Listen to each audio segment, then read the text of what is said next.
गुरुर्ब्रह्मा गुरुर्विष्णु गुरुर्देवो महेश्वरा गुरुर्साक्षात् परब्रह्मा तस्मै श्री गुरुवे नमः। श्री आदिगुरुवे नमः। जुगादिगुरुवे नमः। सद्गुरुवे नमः। श्री गुरुदेवे नमः। ओम श्री गुरुवे नमः। गुड इवनिंग फ्रेंड्स, आज हम आपके साथ एक शॉर्ट स्टोरी शेयर करने जा रहे हैं। इसका नाम है मौज मालकों की। ये एक काल्पनिक कहानी है। इसका किसी व्यक्ति विशेष के साथ कोई संबंध नहीं है। हमें ये कहानी शुरू करने की आज्ञा दीजिए। एक छोटा सा नगर था और नगर के एक राजा थे। उनका नाम था गुल्लू बादशाह। गुल्लू बादशाह जो राजा लोग जो हैं अक्सर विक्रमादित्य जैसे राजा कम होते हैं। चापलूसी को पसंद करने वाले, चिमचागरों को पसंद करने वाले राजा जो हैं वो अक्सर ज़्यादा पाए जाते हैं। गुल्लू बादशाह भी जो था चापलूसी और चमचागिरी जो था उसको ये अच्छी लगती थी। और जहाँ पे जो चीज़ अच्छी लगती है वहाँ पे उन जैसे लोगों की भरमार होती है। इसलिए गुल्लू बादशाह जो था उसके दरबार में चापलूस लोग जो थे वो ज़्यादा होते थे। राजा के चमचे ज़्यादा होते थे। राजा के सलाहकार कम होते थे। समझदारी वाली बात करने वाले, ज्ञान की बात करने वाले लोग कम होते थे। और उस टाइम पे उसी नगर में एक जो थे एक एक ब्राह्मण थे। उनका नाम था भोला शंकर। भोला शंकर जो थे वो भी इधर उधर घूमते थे। और राजा जो था गुल्लू बादशाह, यहाँ पे एक नियम था कि वो लोगों को भोजन करवाता था। भोजन क्यों करवाया जाता है, इसके पीछे भी ये था कि लोगों से लगान इकट्ठा करना, लूट खूट करनी, और उसमें ये होता है कि कुछ एक हिस्सा धर्म के खाते में जाए। तो ये उसका एक भाव था, डर था, भाव था। शनि की महादशा थी या राहु की महादशा थी ये परमात्मा जानता है। लेकिन गुल्लू बादशाह जो था लोगों को अपने दरबार में बुला के भोजन भी देता था और उनको क्या करता था, दान दक्षिणा भी करता था। अब वो डर से करता था, प्रेम से करता था, धर्म से करता था, ये वो जाने या उसके पैदा करने वाले। तो यहाँ पे भोला शंकर जो थे वो जो पंडित जी थे वो भी जाते, वो भोजन करते, भरपेट भोजन करते। और अंत में दूसरे भी जो ब्राह्मण थे वो भोजन करके गुल्लू बादशाह की वाह वाह करते, वाह गुल्लू बादशाह वाह, वाह गुल्लू बादशाह वाह, वाह वाह। लेकिन ये जो ब्राह्मण भोला शंकर था ये हमेशा कहते, परमात्मा तेरी मौज है, मौज मालकों की है। आज बड़ा भरपेट भोजन करवाया और राजा से आपने मेरे को दान दक्षिणा भी खूब दिलाई। दूसरे जो जो थे पंडित जो थे वो राजा की चापलूसी करते थे कि राजा हमारा दानवीर करण है, राजा जो है ये तो कमाल है। लेकिन ये अब राजा उसको खाना भी खिला देता, उसको दान दक्षिणा भी देता। लेकिन राजा जो था उसे ये बात अच्छी नहीं लगती कि यार इसे मेरी थोड़ी सी तो तारीफ करनी चाहिए। ये जो होती है ना कि लस्ट फॉर फेम, किसी की लस्ट फॉर प्रेज जो होती है, ये बड़ी एक बीमारी है। और जहाँ पे ये होगी वहाँ पे कभी मेच्योरिटी नहीं होती। गुल्लू बादशाह अंदर अंदर माइंड करता था कि ये भोला शंकर पंडित आता है, खा भी मेरा जाता है और बोलता है माल मौज जो है मालकों की। तो ये बात उसे अच्छी नहीं लगती थी। और जो राजा को बात अच्छी नहीं लगती थी, चापलूस चमचागर जो कौम होती है वो राजा को भड़काते थे। राजा को जब वो भड़काने लगे, उनमें एक पंडित था, उनका नाम था बोधि पंडित। बोधि पंडित जो था वो जालस करता था।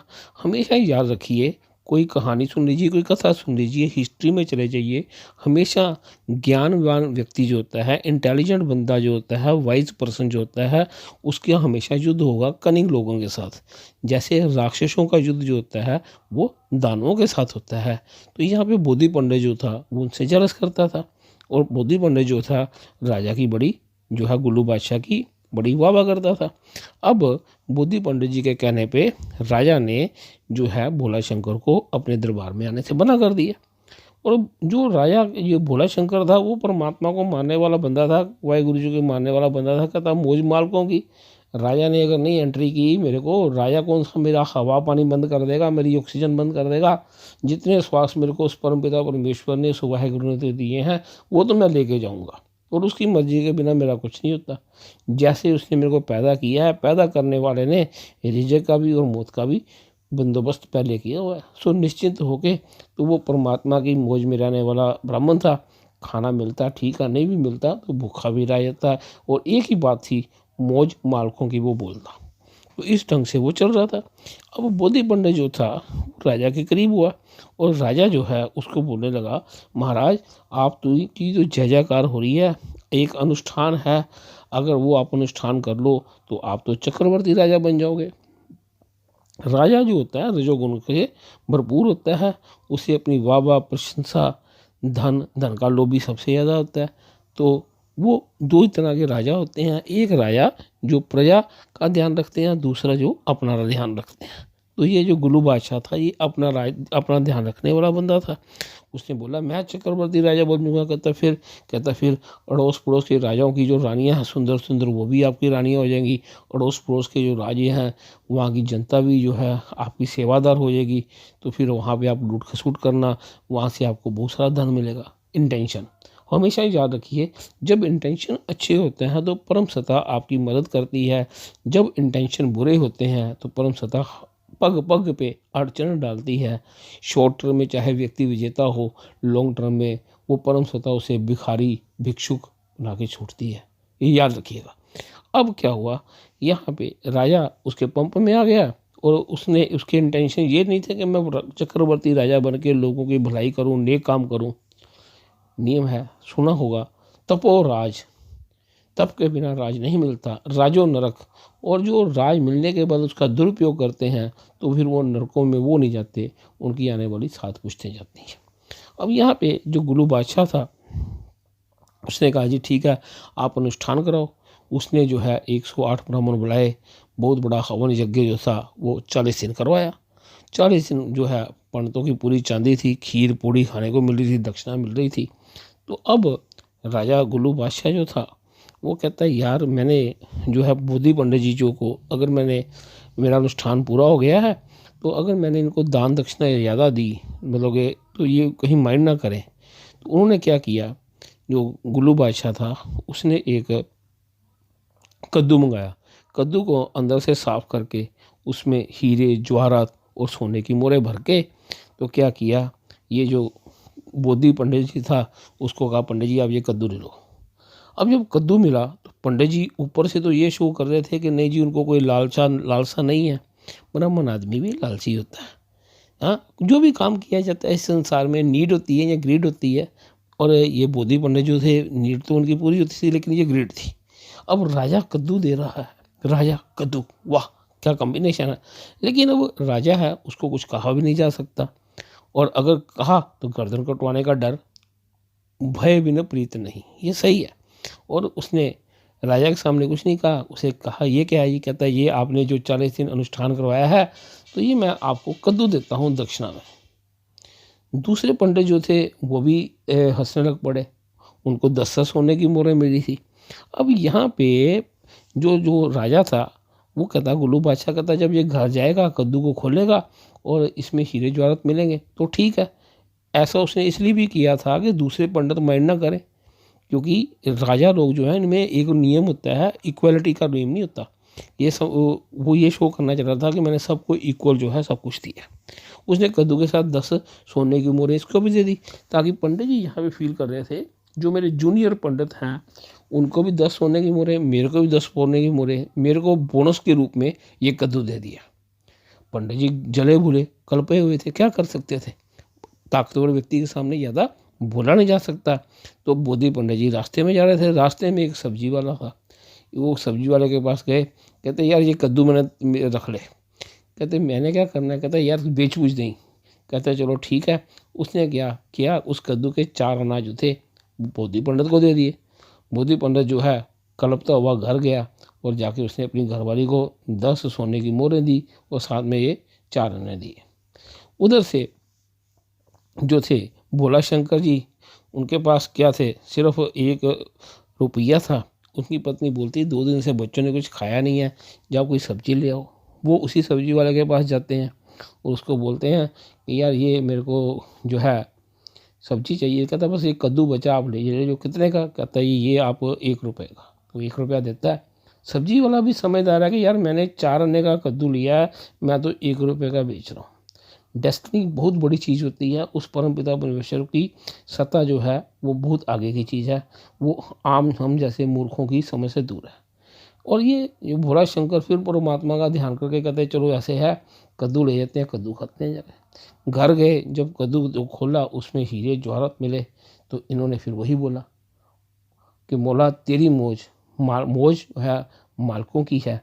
और क्या हुआ, इधर से वो इनका जीवन अच्छा चलने लग पड़ा। इधर से जो राजा है वो देखता है कि यार ये जो पंडित बुद्धि पंडित है इसके चेहरे पे उदासी है। कहते जब पैसा आता है, नोट आता है, तो वो उसकी रंगत आपके चेहरे पे आती है, लेकिन पंडित तो मुरझा ही जा रहा है। तो ये क्या बात हुई। वो अब पंडित जी से ज़्यादा भी नहीं बात करता, लेकिन कहता यार हो सकता है पंडित लोग हैं, मीसने हैं, या इनके पास पैसा भी है लेकिन खर्चते कम है, कंजूस होते हैं थोड़े पंडित। तो कहता ये शायद ऐसी बात ना हो। तो ये सोच रहा था, सपोजिशन थी उसकी परसेप्शन थी, ऐसा यूनिवर्सल ट्रूथ नहीं है। तो खैर वो जो गुरु बादशाह था उसको अपने दूसरे लोगों को बोलता, कहता यार वो भोला शंकर कभी नहीं आया। कहते महाराज भोला शंकर की तो जैसे किसी ने लॉटरी निकाल दी है, बड़े ठाठ से खाता पीता है, और वो तो आकर लंगर लगा रहा है अपने घर में। कहता क्या, वो भूखा नंगा ब्राह्मण आदमी वो घर में लंगर लगा रहा है। कहता नहीं जी, वो तो बड़े बड़े ये वो करवा रहा है, भोजन को लगवा रहा है, कहीं लंगर लगवा रहा है, बड़े बड़े लोग उसके पास आते हैं, संतों की बड़ी सेवा कर रहा है। लेकिन एक ही बात बोलता है, कहता कोई उसकी प्रशंसा करे, वो कहता नहीं, मौज मालकों की। अब एक दिन क्या हुआ, जो ये बुद्धि पंडित उदास, अब देखो जब उदासी आती है चेहरे पे, जो बंदे को एक्सपेक्टेशन के अकॉर्डिंग रिजल्ट ना मिले, तो फीस भी ख़राब और सेहत भी ख़राब, मन भी ख़राब। तो वो जो है अपना बादशाह जो है गुरु बादशाह, उसको पूछ लेता है कि ये क्या है। कहता है गुरु बादशाह, कहता है मैंने तो आपको कद्दू में वो आपको इतना बड़ा मैंने प्राइज़ इसलिए दिया था, हीरे जवाहरात दिए थे, आपने मेरा अनुष्ठान करवाया था, और अनुष्ठान करवाया था तो मैंने कहा चलो सभी के सामने, क्या गुप्त रूप में मैंने आपको दिया था। कहता जी वो गुप्त रूप में आपने मेरे को दिया था, जो कद्दू दिया था वो तो मैंने गुस्से में आके सब्जी वाले को बेच दिया, सब्जी वाले को बतलाया जाता है। कहता जी मैंने चोनी में इनसे ख़रीदा था कद्दू, मैंने 1 रुपये में पंडित को बेच दिया। कहते कौन से पंडित को। कहते पंडित भोला शंकर को। पंडित भोला शंकर को बुलाया। कहते हाँ जी मैंने कद्दू खरीदा जनाब, आपके राज्य में कद्दू खरीदना कोई अपराध है। अब कद्दू खरीदा, उसमें अगर हीरे जवाहरात मिल गए तो वो है, वो उसकी मौज मालकों की है, उसमें मैं क्या कर सकता था। तो मैं तो उसका धन्यवादी हूँ। और आज भी वो जो हीरे जवाहरात हैं, मैं तो ये अकेला नहीं उसको यूज़ कर रहा, मैं आगे लोगों में बांट रहा हूँ। तो मौज मालकों की जो है ये सबसे बड़ी बात है, ये इसको आपको समझना चाहिए। कहते जिसमें उसकी मौज है, अगर हम उसको समझ लें, और ये जो हमारे अंदर का कर्ता भाव होता है कि मैं इसका अगर हम त्याग करते हैं, अक्सर आप देखो लोग हवन कर रहे हैं, वहाँ पे तरह तरह की आहुतियाँ डाली जाती हैं। अगर उन आहुतियों में मैं की आहुति डाली जाए, अपने अहंकार की आहुति डाली जाए, तो ये जीवन, ये धरती जो है ये स्वर्ग बन जाएगी। लोगों को स्वर्ग में जाने की ज़रूरत नहीं, स्वर्गवासी होने की ज़रूरत नहीं। जयाकार है, होपिंग ये स्टोरी किसी एक भाई बहन के काम आएगी। जिंदे वास्ते रहो, खुश रहो।